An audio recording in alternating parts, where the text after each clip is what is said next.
Challenge ये है कि वापस उस ख्वाब की तरफ जाएं और इसको वापस उस स्टेट की तरफ लेके जाएं। जाहिद साहब आप बिल्कुल I think you agree with this because that's exactly what we been talking about. हजरत उमर बिन अब्दुल अजीज 5वें खलीफा राशिद कहलाते हैं। इमरान ने खिलाफत राशिदा की जो मिसाल दी है, इट्स अमेजिंग एग्जाम्पल, क्योंकि कायनात में उससे अच्छी मिसाल दी नहीं जा सकती कि वो लोग जो डेजर्ट में रेगिस्तानों में रहा करते थे, रातों रात वर्ल्ड लीडर्स बन गए, world class, not just in governance and politics. वही जो आपने बात की थी कि रॉबर्स थे और लेकिन उसके बाद वो राबर बन रातों गए। रात वो लोग they turn out to be the finest thinkers, philosophers, ideologues, scientist and morally so high at such a high pedestal कि दुनिया में इतनी बड़ी गैलेक्सी इतनी छोटी जगह पे इतने स्मॉल टाइम फ्रेम में वाकई पैदा ही कभी नहीं हुई। खिलाफत राशिदा 4 खुलफा के बाद एक पीरियड थोड़ा सा नारकी का आया, जिसमें पूरी मुसलमानों माशरे में, सोसाइटी में एक डिसऑर्डर हुआ, मिसमैनेजमेंट हुई, करप्शन आई। मगर हजरत उमर बिन अब्दुल अजीज के आते ही 2-2.5 साल के अरसे में ओवरनाइट ऐसी ट्रांसफॉर्मेशन होती है उस मुसलमान एम्पायर में जो एक तरफ चीन से फैली हुई है, यूरोप तक टच कर रही है और यूरोप से लेकर नीचे यमन तक आई हुई है। उस एम्पायर में 2-2.5 साल के अंदर लोग ज़कात लेकर फिरते थे, कोई ज़कात लेने वाला नहीं होता था। इसके दोनों मतलब हैं, एक तो यह कि सोशल वेलफेयर और सोशल जस्टिस इतना कायम हुआ, दूसरा जो गरीब थे वो इतना गैरतमंद थे कि वो भीख नहीं मांगना चाहते थे, ज़कात नहीं लेना चाहते थे, भूखे रहते थे लेकिन अपने हाथ से कमा के थोड़ा गुजारा करते थे। ये हमारे यहाँ जो स्टैंडर्ड सेट कर दिया है ना कि मुल्क तरक्की कर रहा है, इसका मतलब है कि बड़ी बड़ी गाड़ियां और बड़े बड़े घर हैं। कायनात में जो आला तरीन लोग थे वो पेट पे पत्थर बांधते थे भूख के मारे, but they were the highest calibre people ever born on this earth. तो हमने मेयार चेंज कर दिए, बेंचमार्क्स बदल गए।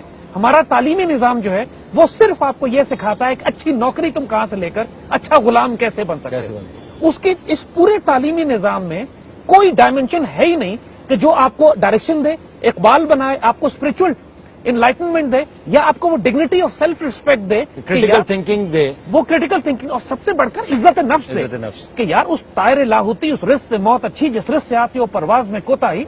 इकबाल का फोकस ये, यार भीख क्यों मांगते हो, नहीं मर जाओगे तुम। अगर अमेरिका से इमदाद और IMF से कर्जा नहीं लोगे तुम नहीं मर जाओगे।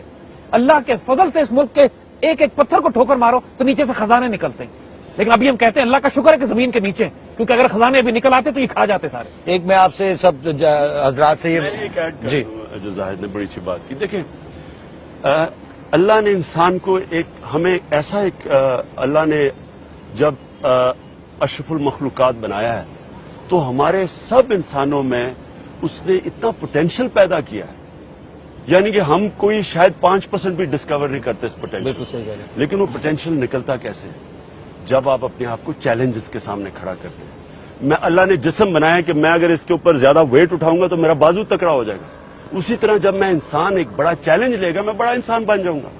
कोई पैदा नहीं होता बड़ा, या पैसे से नहीं बन जाता, या कोई अच्छे तालीम से नहीं, चैलेंजेस से बनता है। अब जब अपनी कौम को हम क्या कर रहे हैं लीडरशिप, हम लोगों को ये खौफ दिलवा दिया कि अगर अमेरिका से पैसे ना मिले तो हमारा दिवालिया निकल जाएगा।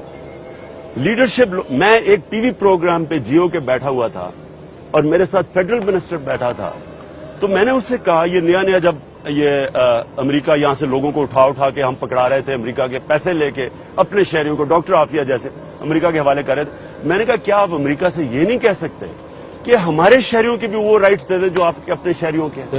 टीवी पे बैठ के फेडरल मिनिस्टर ने कहा इमरान साहब हमारा तोरा बोरा बना देगा अमेरिका। तो जब आपकी लीडरशिप में ये खौफ हो तो वो कैसे कौम को लीड कर सकती है और पैर पे खड़ा कर सकती है। देखिए अगर आप कौम बनती अपने पैर पे खड़ा होके, जब मिल के लीडरशिप और अवाम कुर्बानियां देती है कौम खड़ी हो जाती है। लेकिन कभी ऐसी भी कौम बनी है कि दूसरों के जूते पॉलिश कर रही है, खुद बड़े बड़े महलों में रह रही है, अवाम का बेड़ागार क्या कर्जे चढ़ा रही है अवाम। 12-12 घंटे बिजली नहीं आती है सर, द मेंटल पेशेंट। और इनको क्या फर्क पड़ता है, इनको क्या फर्क पड़ता है, इनका रहन सहन तो देखें। बिल्कुल सही। इनको क्या पता कि अवाम के ऊपर क्या गुजर रही है। कुर्बानियां अवाम दे, याशियां ये करे और नौकरी किसी और की करे, तो वो कौम कैसे खड़ी हो सकती है। बिल्कुल सही कह रहे हैं। एक ब्रेक लेते हैं, इसके साथ वापस आते हैं और विल गो ऑन।